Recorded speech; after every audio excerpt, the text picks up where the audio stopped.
La wala haula wala quwwata illa billah. Alhamdulillah wahdahu la syarikalah. Wa asyhadu anna Muhammadan abduhu wa rasuluh. Allahumma salli wa sallim wa barik ala sayyidina Muhammadin wa ala alihi wa sahbihi ajma'in.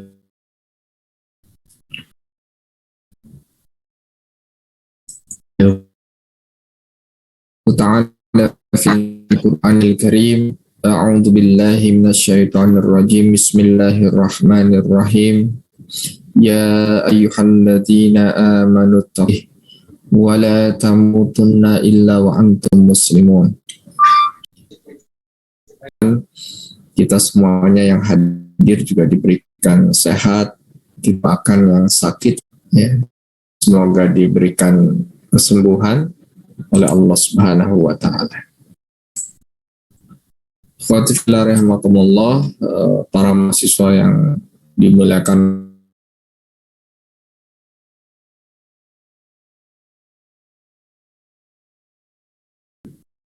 surat Al-Baqarah pada ayat yang berikutnya, ya, yang baca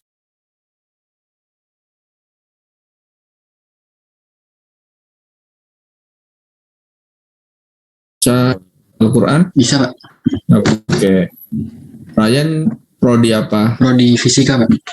Prodi fisika. Berarti yang membaca terjemahnya dari prodi STI. Ya, Salva nanti baca terjemahannya.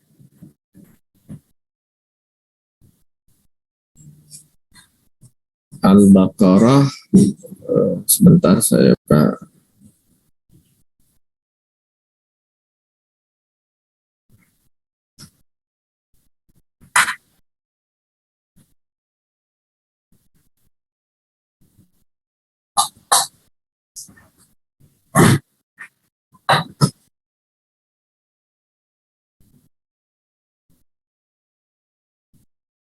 Terakhir Al-Baqarah ayat 5 ya,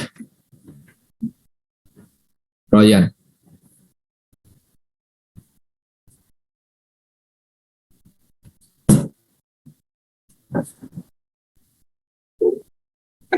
Mana Ryan suaranya? Halo, tes. Masuk, ya, masuk. Anda lanjut ke 5 ayat saja. Ya, dari ayat 6. Innalladzina kafaru sawa'un 'alaihim. Ya, ayat 6 sampai dengan ayat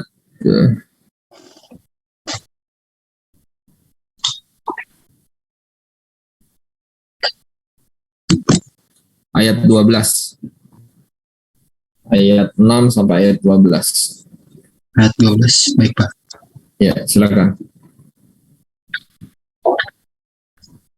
Yang lain ikut menyimak ya. Silakan kalau ikut menyimak saja yang lain ya, supaya tidak saut-sautan gitu ya. Baca dalam hati juga. Yang dizaharkan suaranya Royan. Silakan Royan. Ta'awudz. A'udzu billahi minasyaitonir rajim. Bismillahirrahmanirrahim. Innalladzina kafaru sawa'un 'alaihim a'andartahum am lam tundirhum la yu'minun. Khatamallahu ala qulubihim wa ala sam'ihim. Recording in progress. Wa ala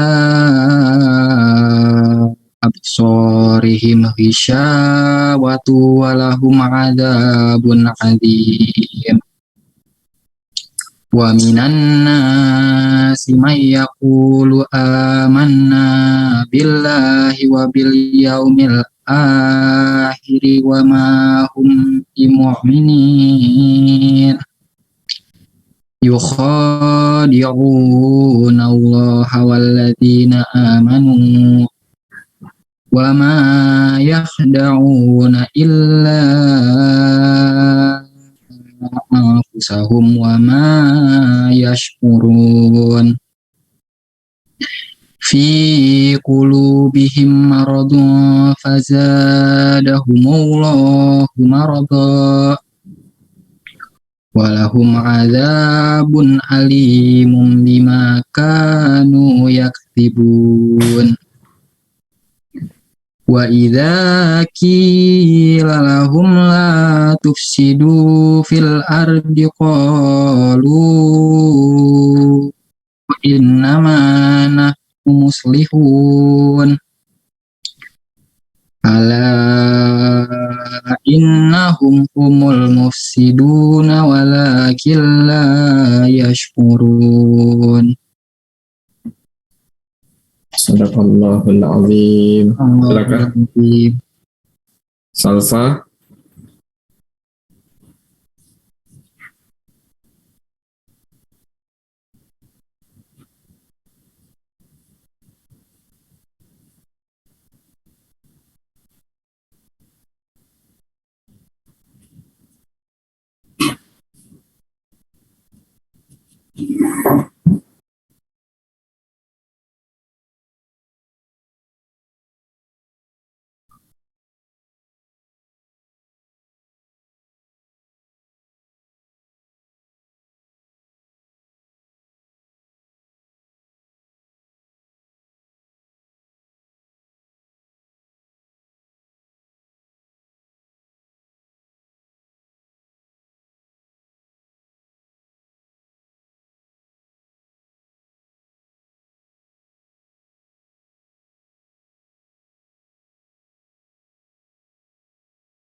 Alhamdulillahirabbil alamin.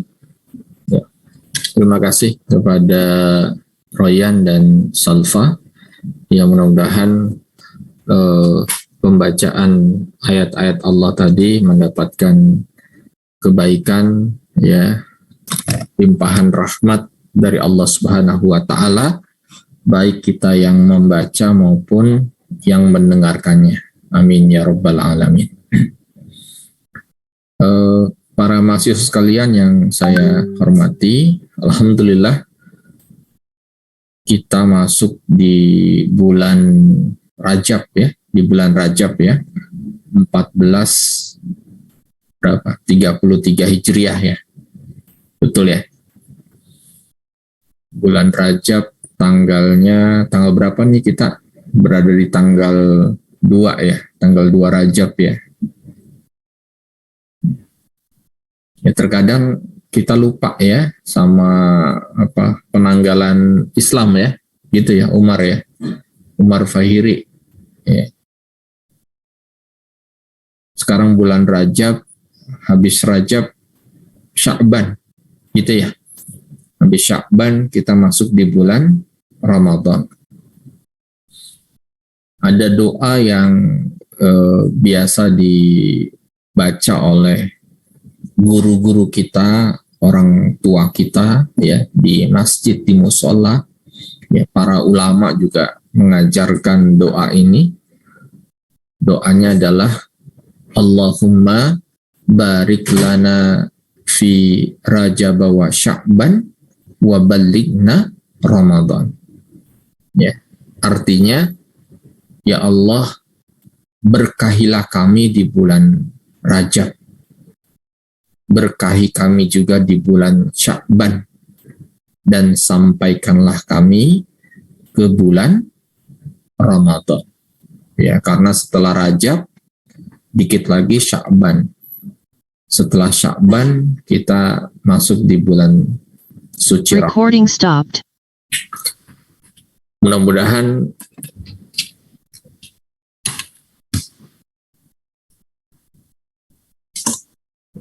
kita semua diberikan kebaikan di bulan Rajab ini, diberi sehat ya, walaupun saat ini kita mendengar lonjakan COVID yang luar biasa. Ya, mudah-mudahan kita dijauhkan oleh Allah Subhanahu wa taala dari sakit yang disebabkan oleh COVID. Kalaupun ada yang saat ini sedang isoman, ya diterima saja, ya.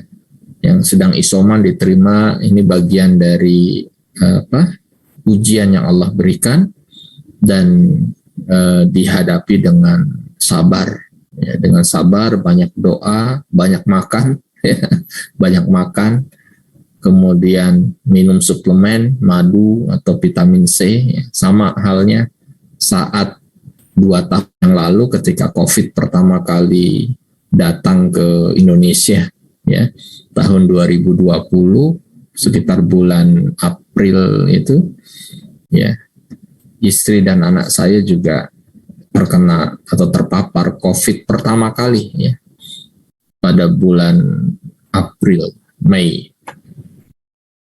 Ya. Awal-awal COVID itu datang kan masyarakat demikian sangat takut, ya.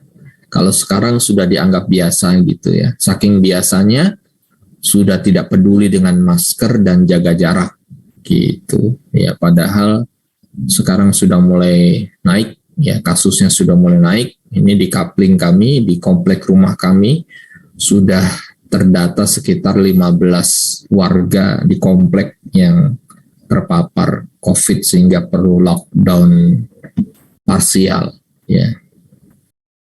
Ini mengulangi tahun yang lalu di 2021, ya.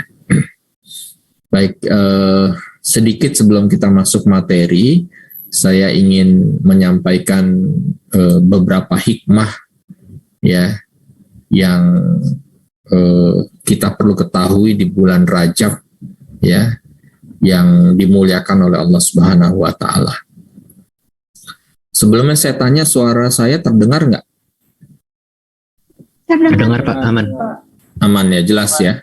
Jelas Pak. Jelas, oke, baik. Ikhwati fillah rahimakumullah, jadi di bulan Rajab ini, ya, Rajab ini merupakan bulan yang mulia, ya, bulan yang mulia, ya. Bulan Rajab ini kalau dalam kalender Islam ini adalah bulan yang ke-7, ya, dan dia termasuk bulan haram, ya. Bulan haram itu bukan haram dalam pengertian haram, ya, nggak boleh melakukan apa-apa gitu, ya. Tetapi bulan haram itu, kenapa disebut bulan haram itu adalah, ya, karena di dalam beberapa bulan haram, ya, yang ada di dalam hadis Rasulullah itu adalah bulan yang mulia, ya. Haram di sini adalah bahwa di dalam bulan itu pada zaman Rasulullah Shallallahu Alaihi Wasallam itu tidak diperbolehkan adanya perang di antaranya, ya. Jadi haramnya haram, nggak boleh perang, ya.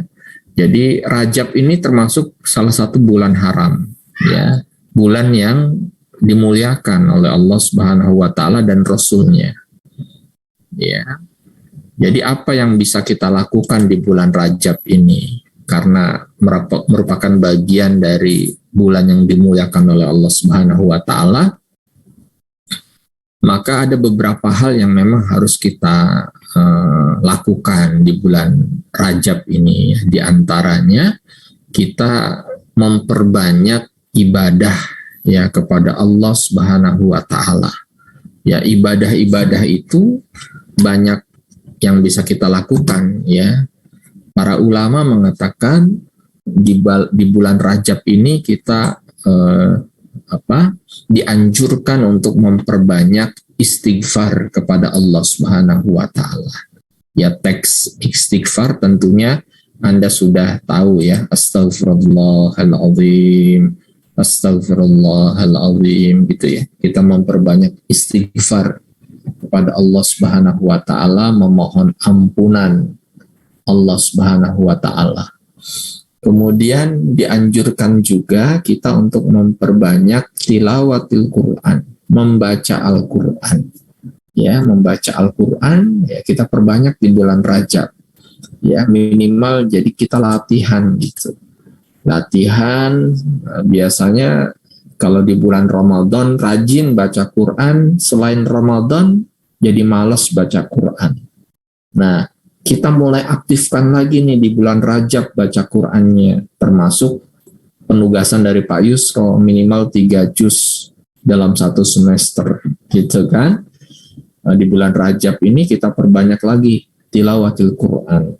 Rasulullah mengatakan, khairukum man ta'allamal Qur'ana wa 'allama. Sebaik-baik kamu adalah orang yang membaca Al-Quran dan mengajarkannya kepada orang lain.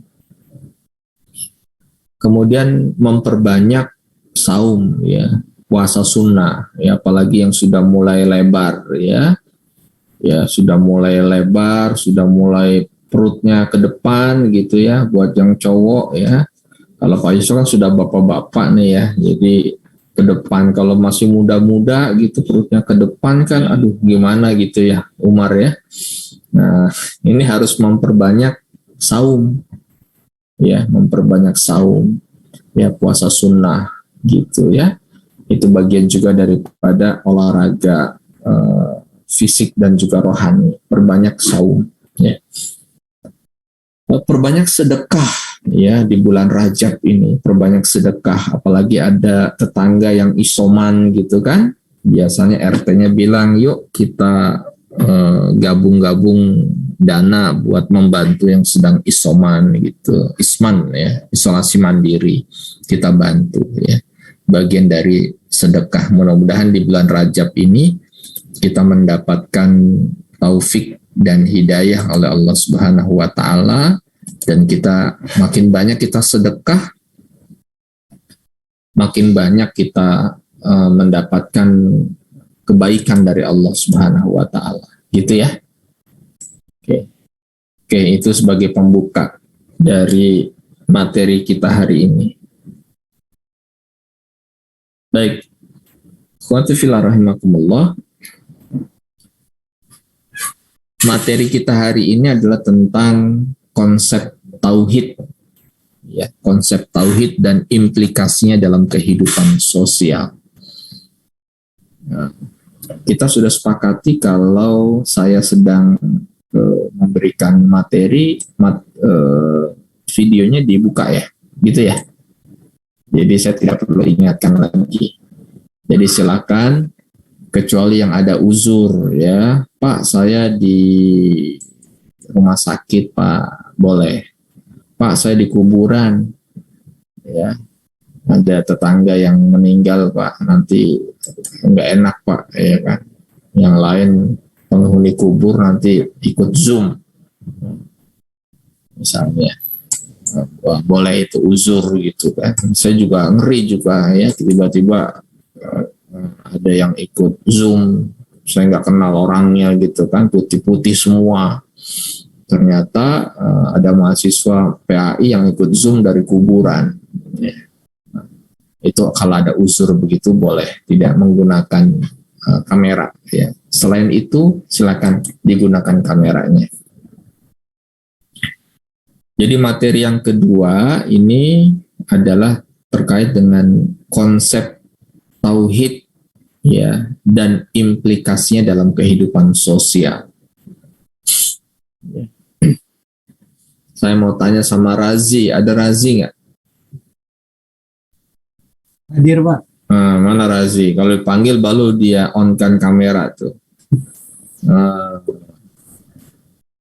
Sedang di mana Razi? Lagi di rumah Pak. Lagi di rumah, ngepel? Kagak. Oh kagak, kira lagi ngepel. Razi? Iya Pak. Dakwahnya Nabi Muhammad Sallallahu Alaihi Wasallam pada saat Nabi berdakwah di Mekah, ya, itu dakwahnya Nabi temanya tentang apa ketika Nabi berdakwah di Mekah? Masih ingat nggak pelajaran agama dulu SMA atau SMP? Atau kamu dari pesantrennya, Razi? Kagak Pak, dari SMK. Oh dari SMK, oke. Masih ingat nggak Razi? Materi dakwah Nabi ketika berdakwah di Mekah dulu ya, zamannya Rasul itu temanya tentang apa? Lupa Pak. Lupa ya? Iya. Tapi seingat saya tauhid ya. Tauhid ya? Seingat saya. Saya ingat itu lupa aja bener gitu. Tentang tauhid, Masya Allah. Berarti Razi termasuk yang jenius nih ya. Lupa aja bener gitu ya. Ya, jadi betul Razi ya. Jadi dakwahnya Nabi pada saat di Mekah itu dakwahnya ya dakwah tentang tauhid, ya tentang tauhid, mengesahkan Allah Subhanahu wa taala.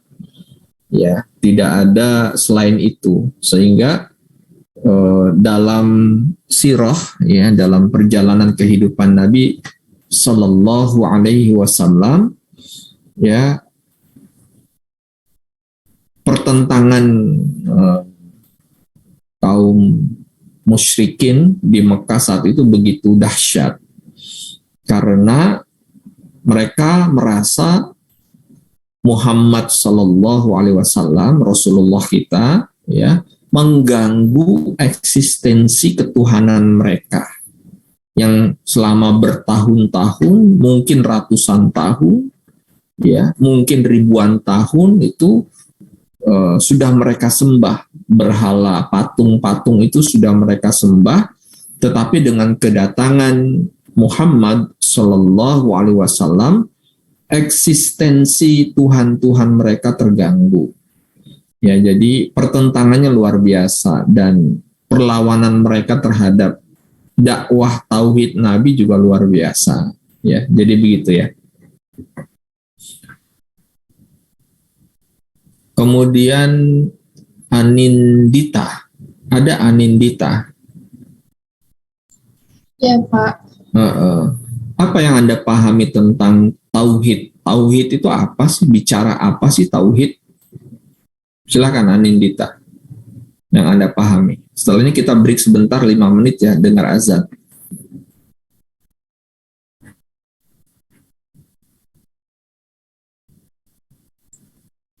Tidak ada menyembah Allah, Pak. Tidak ada yang berhak disembah selain Allah. Oh, saya pikir tadi tidak ada menyembah Allah. Bukan. Hampir salah saya menyimpulkan. Tadi apa, gimana Anindita? Tidak ada yang berhak disembah selain Allah. Tidak ada, hanya Allah yang wajib disembah gitu ya. Tidak ada Tuhan selain Allah gitu ya, tauhid gitu ya. Iya Pak. Alhamdulillah, betul berarti itu Anindita. Oke, kita break dulu sebentar 5 menit ya, kita dengarkan azan dulu ya.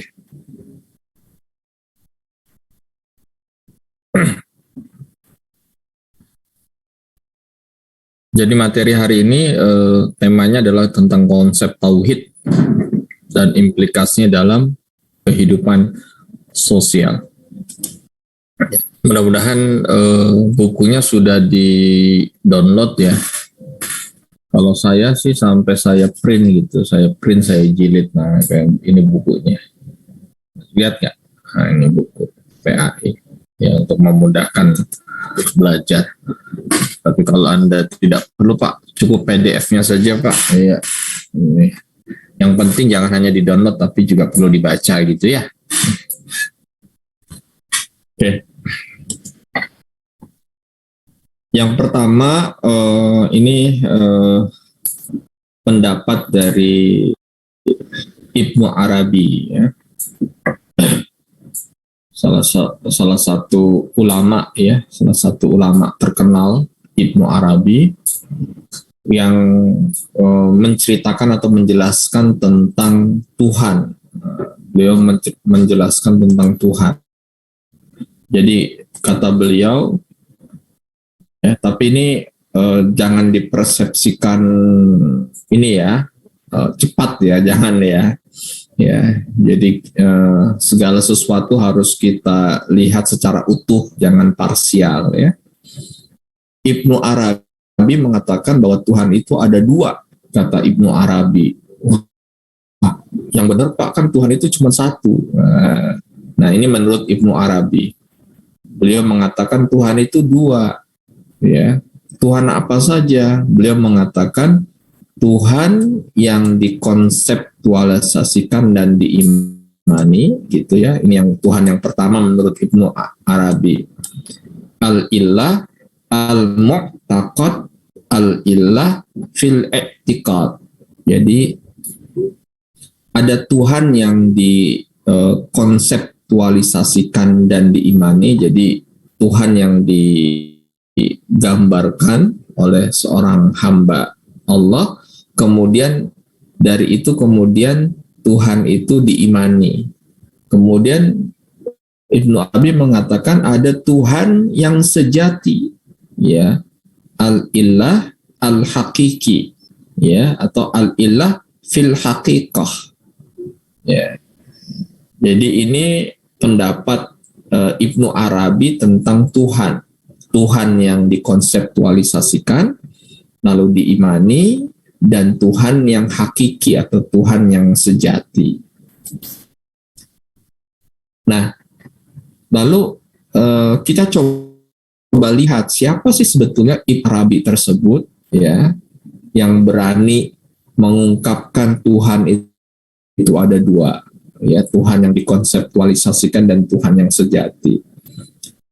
Jadi, ikhwati fillah rahimakumullah, dia termasuk dalam kelompok ulama, ya, seorang sufi yang termasyhur, ya. Ibnu Arabi itu seorang sufi, ya, seorang yang dekat kepada Tuhan. Sufi itu orang yang dekat kepada Tuhan, yang kerjanya ibadah gitu ya, nggak mikirin dunia, ya, yang nggak mikirin dunia yang penuh dengan perdebatan, dinamika, ya. Jadi fokusnya seorang sufi itu, ya, fokusnya kepada Tuhan, bagaimana menjadi seorang yang dicintai oleh Tuhan. Jadi Ibnu Arabi ini nama lengkapnya adalah Muhammad bin Ali bin Muhammad bin Ahmad bin Abdullah bin Hatim At-Ta'i. Panjang, ya. Ya. Panjang. Atau dikenal dengan Ibnu Arabi, ya. Dia lahir tanggal 17 Ramadan. Bagus ya, 17 Ramadan, ya. 560 Hijriah atau pada tanggal 28 Juli 1165 di Spanyol, Andalusia. Ya. Nah, beliau ini punya sebuah karya yang cukup kontroversial yang disebut dengan Futuhat Makkiyah wa Fuhusul Hikam. Jadi sebuah kitab yang sangat-sangat populer yang kemudian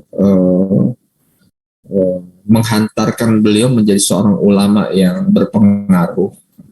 Nah, dan beliau wafat juga dalam kondisi sangat bagus ketika sedang menulis tafsir Al-Quran dengan judul Al-Jam'u wa Tafsir fi Asral Ma'ani At-Tanzil, ya. Tepatnya di ayat ke-65 surat Al-Kahfi, Allah Subhanahu wa taala memanggil beliau dan wafat pada tanggal 16 November 1240 pada malam Jumat, ya. Nah, ini kalau ulama yang soleh, ya, atau ulama yang solihah, ya, ya, umumnya, ya, wafat dalam kondisi yang baik, gitu, ya. Dan kita juga berharap diwafatkan Allah dalam keadaan husnul khotimah, ya kan, lagi sholat wafat, ya. Kemudian lagi ngaji wafat, gitu ya. Kemudian lagi mau jadi khotib Jumat seperti Wali Kota Bandung, masih ingat nggak? Ya, videonya Wali Kota Bandung yang wafat saat menjadi khotib di Masjid Raya Bandung. Masya Allah, ya. Ya. Jadi Allah panggil namanya Mang Odet, ya, Wali Kota Bandung itu wafat pada saat sholat sunnah hari Jumat, dan beliau mendapat tugas sebagai khatib Jumat. Allah wafatkan, Masya Allah, ya. Wafatnya semua orang menangisi kepergiannya, Tetapi di satu sisi ya beliau bergembira ya karena beliau diwafatkan dalam keadaan husnul khotimah di hari Jumat ya, dan mendapatkan tugas mulia ya sebagai khatib Jumat dan wafat saat melaksanakan tugas ya. Mau nggak kira-kira kita diwafatkan dalam keadaan yang baik? Nur Hadi, mana Nur Hadi? Mau Pak, Mau ya? Kapan? kalau dipanggil aja. Kalau dipanggil aja. Kirain mau sekarang gitu. Ngapa nanti dulu Pak, selesai kuliah dulu. Kalau selesai kuliah ya, nanti Pak habis selesai kuliah mau dipanggil Allah nanti aja Pak. Kalau udah nikah kata Nafida, ya. Kalau udah nikah Pak, kalau udah nikah, setelah nikah dipanggil Allah mau nanti aja Pak kata Muhammad Anwar. Kalau sudah punya anak Pak, udah punya anak ditanya lagi mau dipanggil Allah, Alia bilang nanti aja Pak kalau udah tua dikit udah punya cucu gitu ya. Nah, itu manusia ya, manusiawi ya. Siap meninggal enggak gitu ya. Ya wajar nggak apa-apa ya. Kita maunya panjang umur, murah rezeki kan gitu ya, doa kita ya, panjang umur ya, rezekinya banyak tuh, sampai si Razi doa gitu ya, Razi ya, panjang umur rezekinya banyak ya kan, kemudian husnul khotimah, Masya Allah.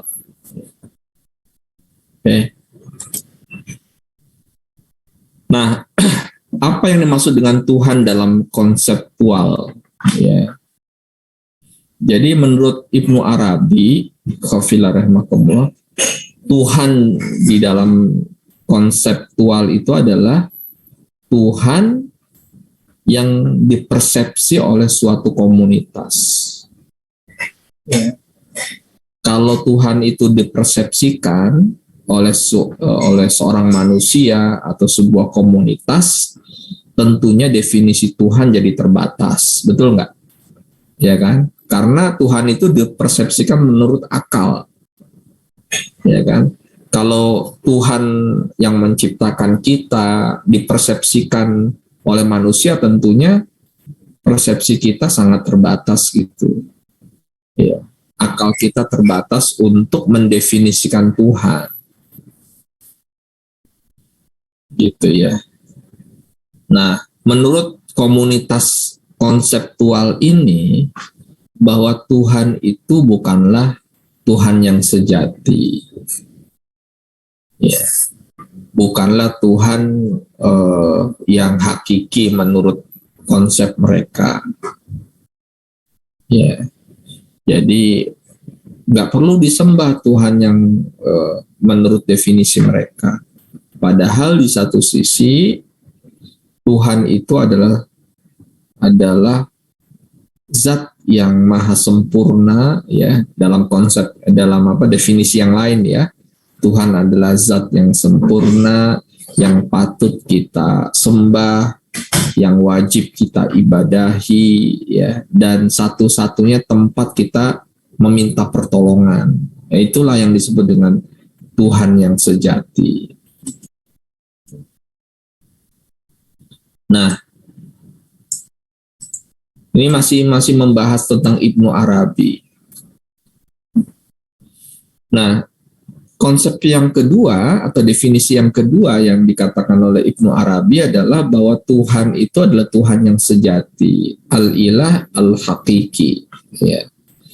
Yang tadi di awal saya sebutkan. Jadi, kalau menurut Ibnu Arabi sendiri, Tuhan yang sejati itu adalah Tuhan yang tidak bisa didefinisikan atau dibatasi dengan konsep-konsep hasil pemikiran manusia. Nah, itu menurut Ibnu Arabi, dan sesungguhnya definisi ini sudah benar gitu kan, ya, bahwa Tuhan atau Allah adalah yang menguasai dan mengatur jagat raya dan tidak harus dijelaskan dengan logika pikiran, ya, karena misalnya di dalam Al-Quran disebutkan tentang tangan Allah, tangan tangan Tuhan. Kalau kemudian itu dipersepsikan dengan akal, kita akan membayangkan gitu ya, tangan Tuhan seperti apa ya, tangannya Allah. Besar enggak? Gitu kan? Ukurannya seperti apa ya? Apa warna kulitnya? Kalau sudah begitu kita sudah mendefinisikan Tuhan. Ya. Padahal ketika kita beriman kepada Allah, beriman kepada Tuhan, ya, beriman kepada Allah tentunya adalah kita tidak bisa mendefinisikan Allah sebagaimana kita mendefinisikan makhluk ciptaan Allah, gitu. Kalau kita mendefinisikan makhluk ciptaan Allah, kita bisa mendefinisikan gajah, bisa nggak kita? Bisa ya. Ya kan, karena gajah salah satu ciptaan Allah, ciptaan Tuhan. Kita bisa definisikan. Ya, gajah besar, belalainya panjang, kakinya 4, dan seterusnya. Kita bisa definisikan itu. Kakinya gajah diameternya sekian. Kita bisa melakukan pengukuran, ya. Tetapi ketika Allah didefinisikan dengan akal pikiran, kita tidak akan mungkin sanggup. Ya, karena tugas kita sebagai manusia adalah beriman kepada Allah, mengimani Allah, bukan untuk mendefinisikan Allah. Gimana wajah Allah? Nggak perlu. Ya, nggak perlu kita definisikan bagaimana tangan Allah. Disebutkan dalam Al-Quran, hadapkan wajahmu, ya, kepada wajah Allah, gitu kan. Tangan Allah perlu nggak kita definisikan, perlu nggak kita visualisasikan? Nggak perlu. Dan karena kita punya keterbatasan, Allah adalah zat yang wajibnya kita imani. Kita beriman kepada Allah, untuk minuna billahi wa rusulihi, dan seterusnya, ya. Kita beriman kepada Allah artinya kita hadirkan Allah dalam rasa, perilaku, dan sikap kita. Ya. Kalau kita sibuk untuk mendefinisikan Allah, nantinya kita akan pusing sendiri. Ya, kalau pusing sendiri nanti banyak bengong. Ya, kalau banyak bengong nanti bocor alus. Ya kan? Kalau bocor alus, ya, tahu bocor alus? Ya, linglung gitu ya. Ya, bocor alus dipanggil misalnya Haikal gitu ya, dipanggil Haikal, ketawa-tawa sendiri gitu kan, Haikal. Itu karena sudah keluar dari keluar dari fitrahnya manusia, karena mencoba untuk mendefinisikan Allah nggak bisa-bisa, akhirnya jadi bocor alus, ya. Nah, khotifillah rahimakumullah, sesungguhnya konsep tauhid ini kalau bisa dijelaskan oleh saya, sesungguhnya adalah ini merupakan konsep dakwahnya Nabi Shallallahu Alaihi Wasallam.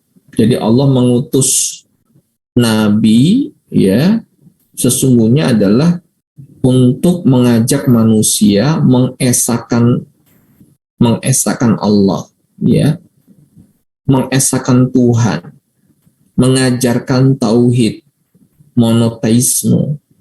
Jadi sebetulnya Nabi dari mulai Nabi Adam, ya, sampai terakhir ditutup oleh Rasulullah Muhammad SAW, tugasnya sebetulnya, misi utamanya adalah agar manusia bertauhid, ya. Karena dampaknya luas kalau manusia nggak bertauhid, ya, dia bisa meminta segala sesuatu selain kepada Allah. Ya, dia bisa menyembah kepada berhala, dia bisa menuhankan rumahnya, dia bisa menuhankan jabatannya, dia bisa menuhankan mobil mewahnya, dia bisa menuhankan posisinya, ya, kalau memang dia tidak percaya kepada Allah Subhanahu wa taala. Nah, di dalam Al-Qur'an dijelaskan bahwa semua nabi itu mengajarkan umatnya untuk berserah diri kepada Allah yang esa, kepada Allah yang satu. Ya. Makanya dalam surat Al-Ikhlas disebutkan Qul huwallahu ahad, Allahus samad, lam yalid walam yulad walam yakul lahu kufuwan ahad. Ya. Itu ajaran tauhid yang dicontohkan oleh Nabi Shallallahu Alaihi Wasallam, dan dengan ajaran ini seorang Bilal itu disiksa. Ya, kalau kalian pernah lihat filmnya, film Ar-Risalah, ya coba lihat di YouTube gitu ya, Ar-Risalah, ya. Digambarkan saat itu ketika Bilal beriman kepada Allah, kemudian dia dijemur di terik matahari di gurun pasir, kemudian ditaruh di dadanya itu batu besar agar dia menghindari ucapan tidak ada Tuhan selain Allah. Tapi apa yang dilakukan oleh Bilal bin Rabah saat itu? Ahad, ahad, ahad, ahad gitu ya. Beliau mengucapkan ahad, ahad, ahad, ya gitu ya. Maksudnya Allah yang satu, Allah yang satu, Allah yang satu. Orang-orang musyrik Quraisy saat itu nggak suka gitu ya, karena Tuhan mereka banyak, ada Lata, Uzza, Mana, dan seterusnya ya. Mereka nggak suka dengan Allah yang satu gitu. Prinsipnya itu sebetulnya ya. Tuhan nenek moyang mereka kan banyak. Ketika Nabi datang mengusik Tuhan mereka, marah mereka ya. Ada seseorang yang namanya Bilal, seorang hitam, ikut lagi. Wah, tambah marah mereka gitu ya. Udah budak, ikut lagi ajaran Nabi, tambah marah, akhirnya disiksa. Sampai kemudian Bilal bin Rabah dibebaskan oleh seorang sahabat Rasulullah Sallallahu Alaihi Wasallam. Jadi Allah itu adalah Tuhan yang tidak seperti makhluk yang lain. Jadi apa definisi mentauhidkan Allah? Mentauhidkan Allah adalah menghadirkan kembali rasa bertuhan sebagai fitrah manusia yang tulus, ya, tanpa batasan tertentu. Ya, tauhid itu letaknya ada di dalam hati nurani yang terdalam. Ya, jadi apa yang dimaksud dengan keimanan? Ketika Nabi ditanya al-iman, kata Nabi at-tasdiqu bil janan wal iqraru bil lisan wal amalu bil arkan, kata Nabi Shallallahu Alaihi Wasallam. Jadi keimanan itu adalah at-tasdiq bil janan, ya. Jadi membenarkan di dalam hati, ya, bahwa Allah itu ada, itu dibenarkan dalam hati. Wal iqrarul bil lisan, dan diucapkan dengan kata-kata asyhadu an la ilaha illallah wa asyhadu anna muhammadan abduhu wa rasuluh. Ya, iqrar bil lisan wal amal bil arkan, dan dibuktikan dalam amal perbuatan. Nggak cukup beriman, nggak cukup ngomong saya muslim tetapi nggak beramal gitu, nggak perlu sholat katanya, yang penting eling aja. Nah, ini juga komunitas eling ini yang terkadang nggak ini juga yang nggak masuk akal gitu ya. Percaya sama Tuhan tetapi tidak menjalankan perintah Tuhan, nggak lengkap gitu ya. Kalau makan itu cuma nasi aja, nggak ada lauk gitu. Makan sama apa makannya? Sama nasi, ya. Asal jangan makan sama ayam, ya. Mau makan sama ayam?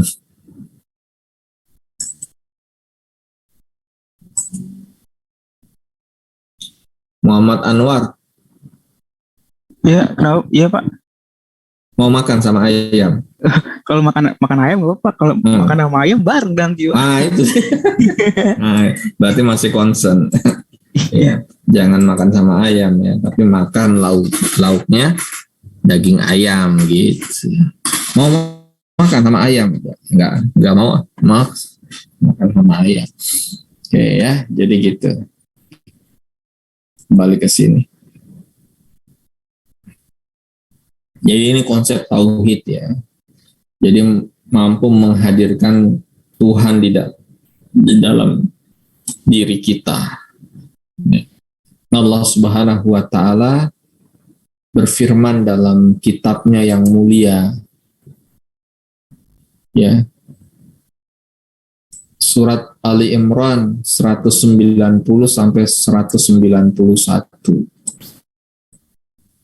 Coba saya minta Marshanda bisa membaca ayatnya.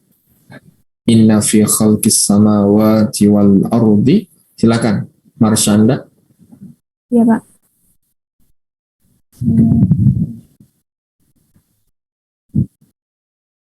Inna fi khalqis samawati wal ardi wa ikhtilafil laili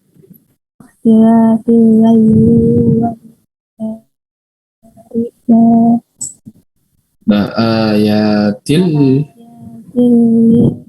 ulil albab. Maaf Pak, ini agak pecah di saya. Ya, gak apa-apa. Lanjut. Terus? Alladzina yadhkuruna Allaha qiyaman wa qu'udan wa 'ala qulubihim wa Tafakkaru fi khalqis samawati wal ardi Rabbana hadza batila ma khalaqta hadza batila subhanaka fakina ya. adzabannar. Baca artinya. Sesungguhnya dalam penciptaan langit dan bumi dan silih bergantinya malam dan siang terdapat tanda-tanda bagi orang-orang yang berakal, yaitu orang-orang yang melihat Allah sambil berdiri atau duduk atau dalam keadaan berbaring, dan mereka memikirkan tentang penciptaan langit dan bumi seraya berkata, ya Tuhan kami, tiadalah Engkau menciptakan ini dengan sia-sia. Maha suci Engkau, maka peliharalah kami dari siksa neraka. Ya, terima kasih Marshanda.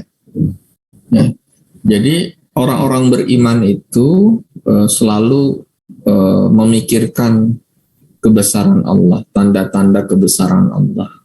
Ya, karena Allah yang menciptakan langit dan bumi. Inna fi khalqis samawati wal ardi wa ikhtilafil laili wan nahari la ayatil liulil albab. Jadi dalam penciptaan langit dan bumi ya, kita kita pagi tadi ya, kemudian siang, sekarang sudah sore menjelang malam. Besok kita bangun tidur pagi lagi, siang, terus kan berputar ya, gitu ya.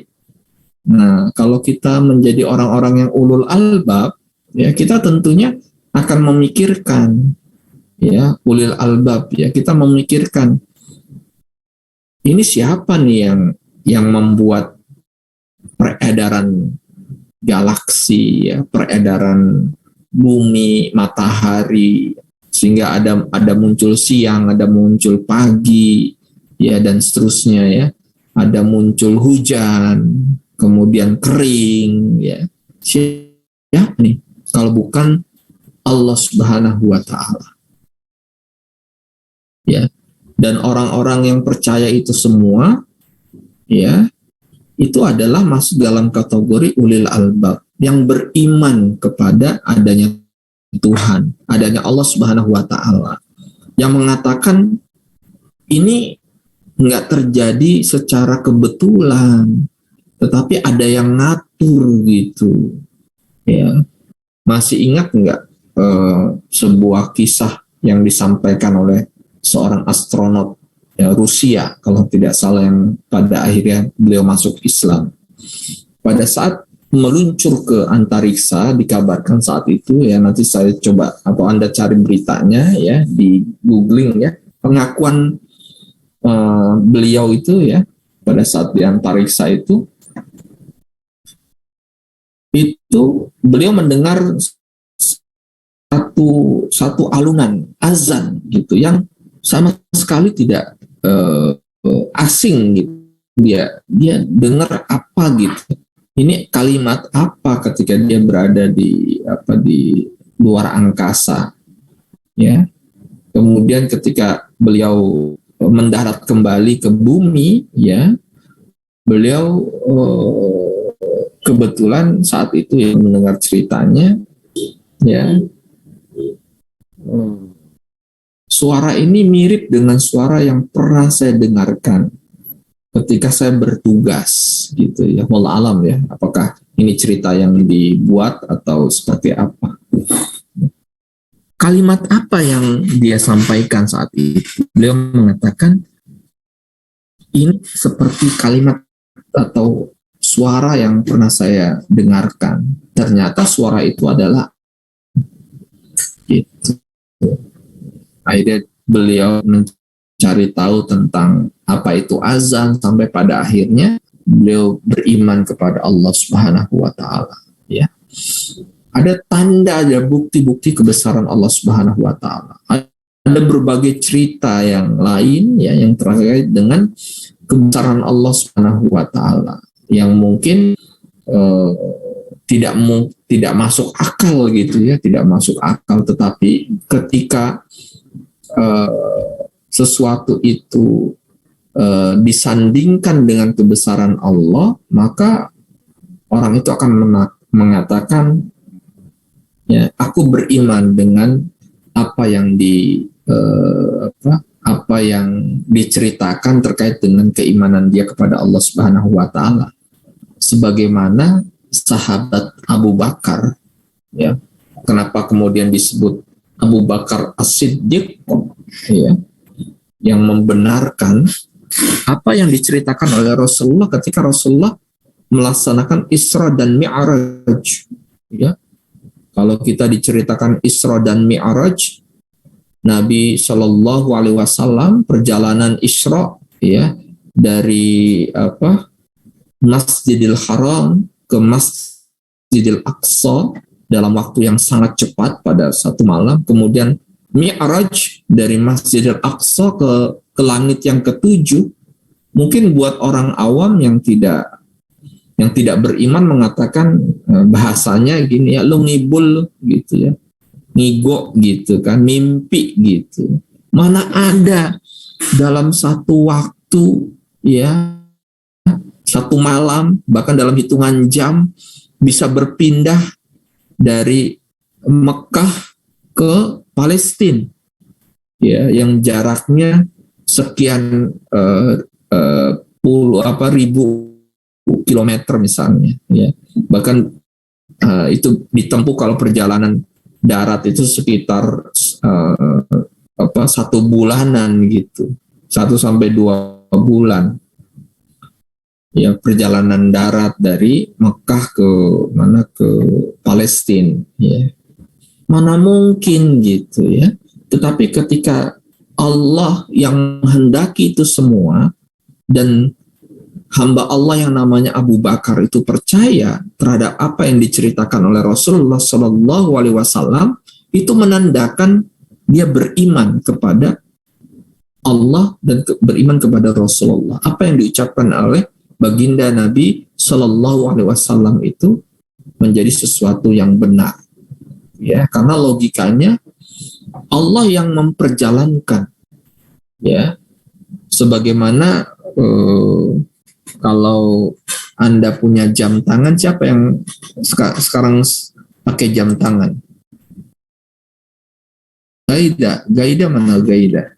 Gaida, Danaya. Gaida sedang pakai jam tangan belum? Ada nggak jam? Siapa yang pakai jam tangan di sini? Sofia pakai jam tangan? Enggak, Pak. Enggak ya, aduh. Pak Yusro enggak. Kalau nanya satu-satu habis waktunya. Siapa yang pakai jam tangan di tangannya? Sekarang ada nggak?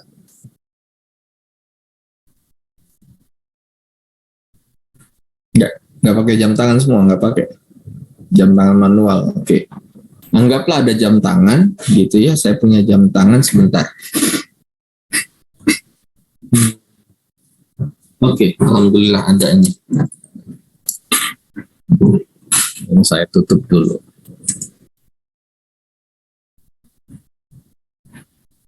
Kemudian saya full screen, speaker full screen. Saya punya jam tangan, ini saya bukan saya menunjukkan merek ya.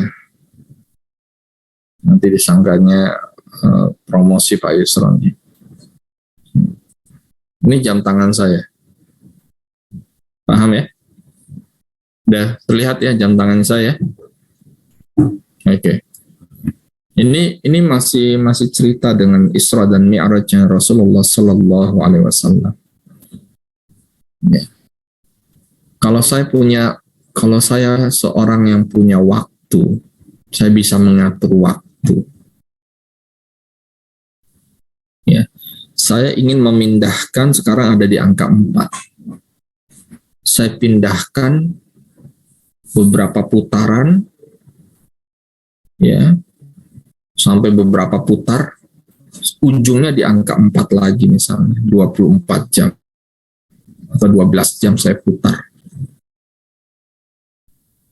ke angka 4, tapi angka 4-nya angka 4 subuh.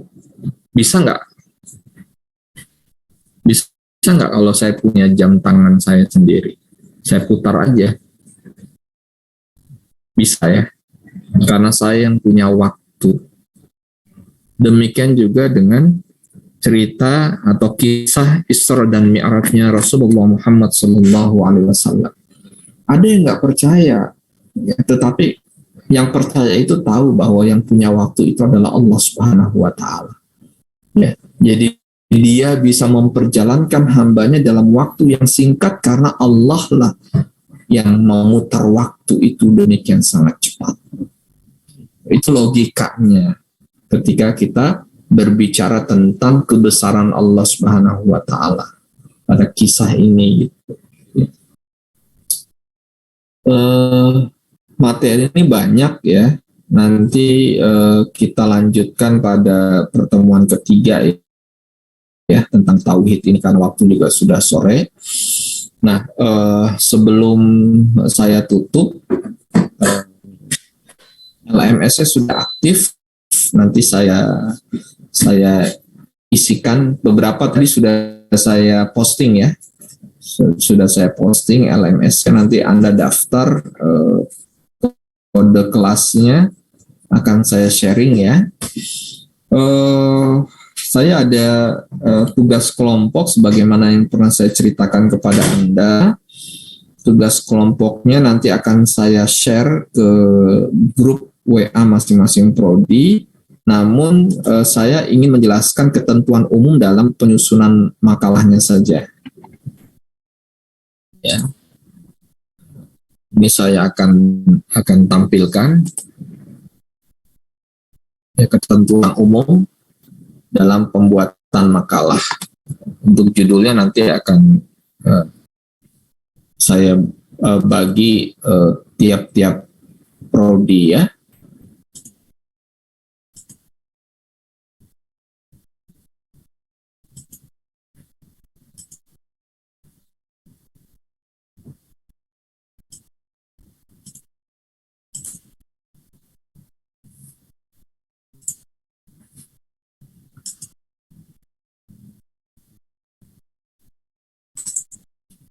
Oke, baik. 5 menit saya jelaskan ini. Sudah terlihat? Sudah, Pak. Oke, baik. Udah Pak. Oke.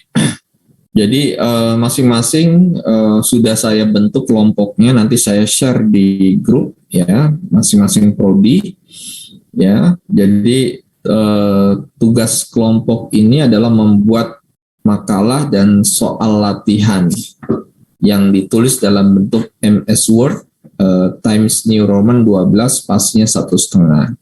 Jumlah halaman makalah maksimal 10 halaman.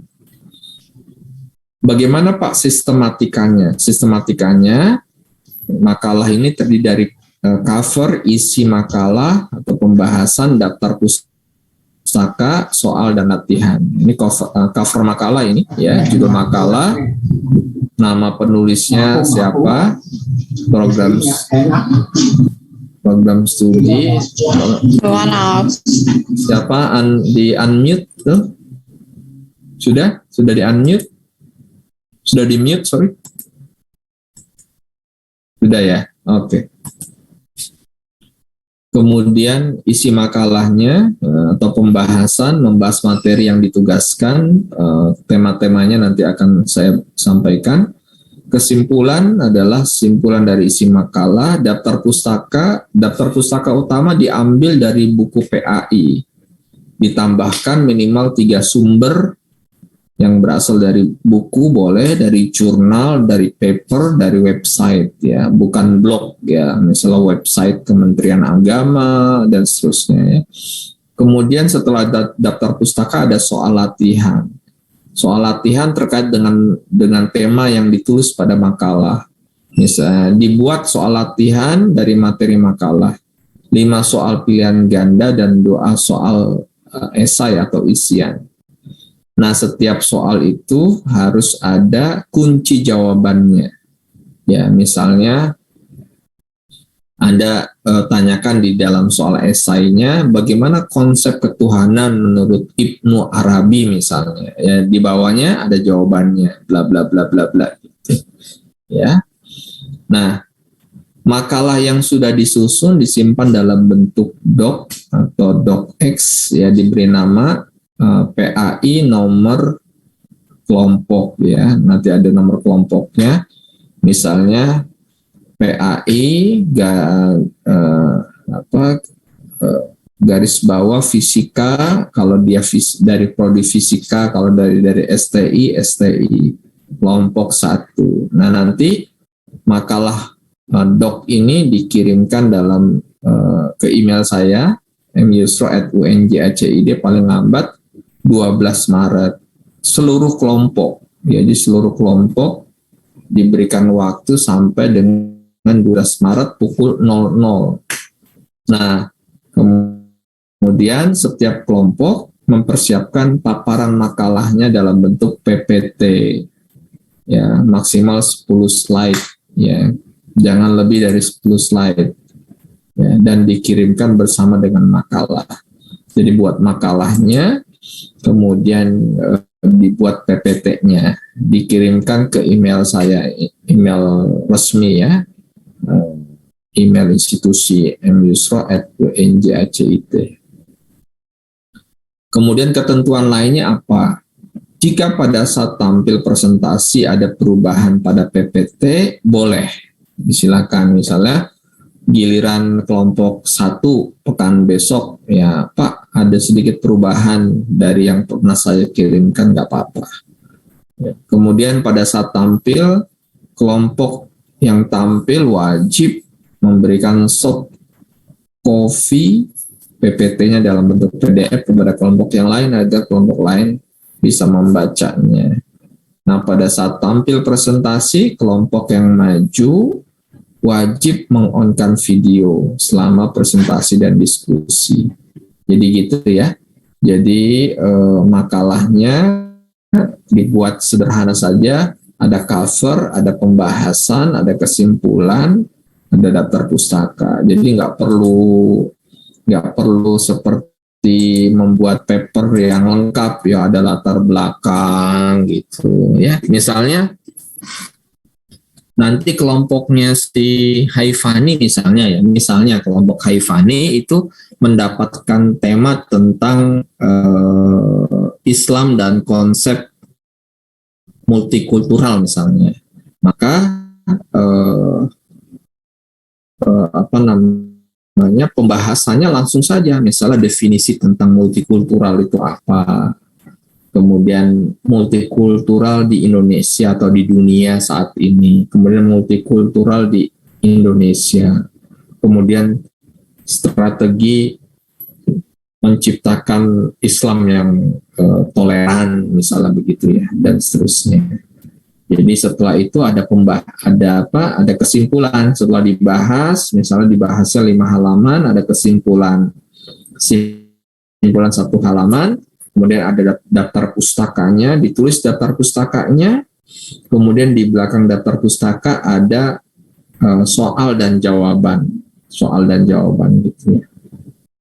Nah, karena kita daring, jadi Anda tidak perlu membuat hard copy-nya ya, nggak perlu di print, nggak perlu dijilid ya, cukup PDF dan Word dan PPT-nya dikirimkan ke email yang tadi Pak Yusra sudah sampaikan ya. Jadi ini untuk tugas kelompok makalah, ini tugas kelompok wajib ya.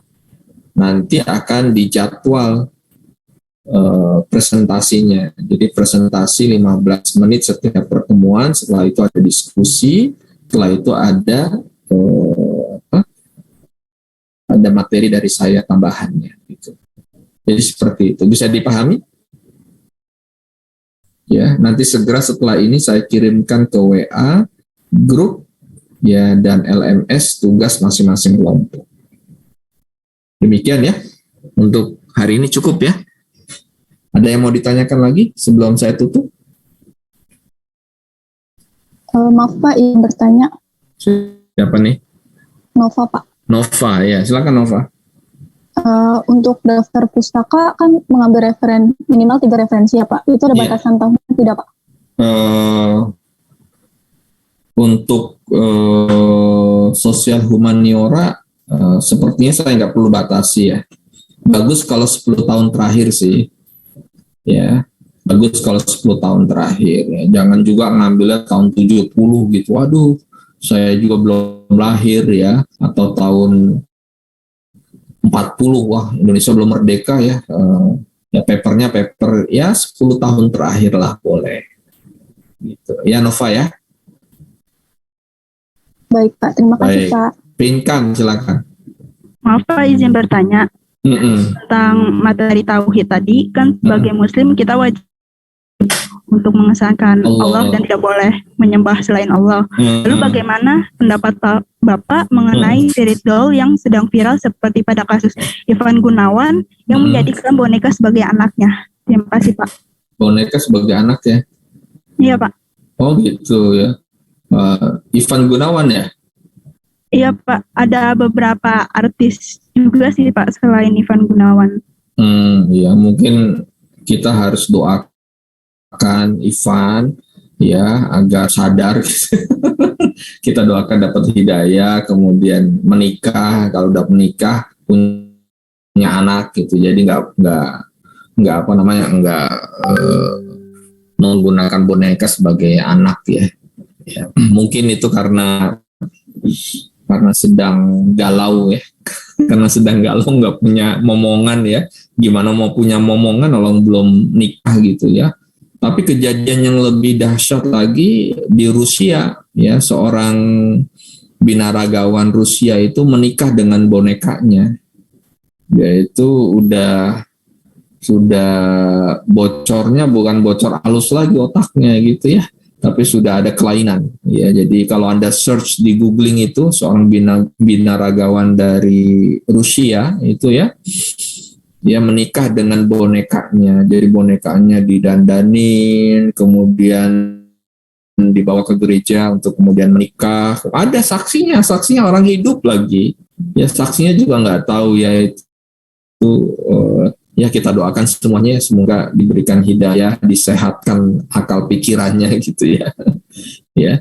Jadi kalau yang Ivan Gunawan belum apa-apa tuh Finkan ya. Lebih dahsyat lagi ada yang nikah gitu, nikah hidup serumah dengan bonekanya. Ya, itu luar biasa ya. Zaman yang sudah mulai error ya. Sudah mulai error ya. Makanya kita banyak-banyak istighfar kepada Allah Subhanahu wa taala gitu ya. Muhammad Anwar ya, kalau udah siap mendingan nikah gitu ya. Muhammad Anwar ya. Rangga gitu, Rangga ya. Saya udah siap Pak. Ya, udah siap nikah Pak. Bismillah Pak. Ya, bismillah, tapi harus punya perencanaan juga, jangan semangat ya. Jangan semangat nanti katanya anakku mau dikasih apa gitu. Ya, insya Allah nanti setelah lulus Pak, insya Allah Pak, setelah lulus saya langsung menyebarkan undangan Pak, gitu. Nanti ada pembahasan tuh membina keluarga Islam itu kelompok berapa tuh nanti, ya tugasnya apa? Tugas presentasi kelompok membina keluarga Islami, ya itu menarik tuh. Nanti Pinkan kali ya, mudah-mudahan Pinkan yang dapat itu temanya. Gitu ya Pinkan ya. Ya, kita doakan aja mudah-mudahan Mas Ivan Gunawan ya mendapatkan hidayah dari Allah Subhanahu wa taala ya. Orang baik gitu ya. Bangun masjid ya. Orangnya baik ya. Oke, ada yang lain? Cukup? Cukup, baik. Alhamdulillah, kita tutup dengan mengucapkan hamdalah. Alhamdulillahirabbil alamin, dan doa penutup majelis. Subhanaka Allahumma wa bihamdika asyhadu an la ilaha illa anta astaghfiruka wa atubu ilaik.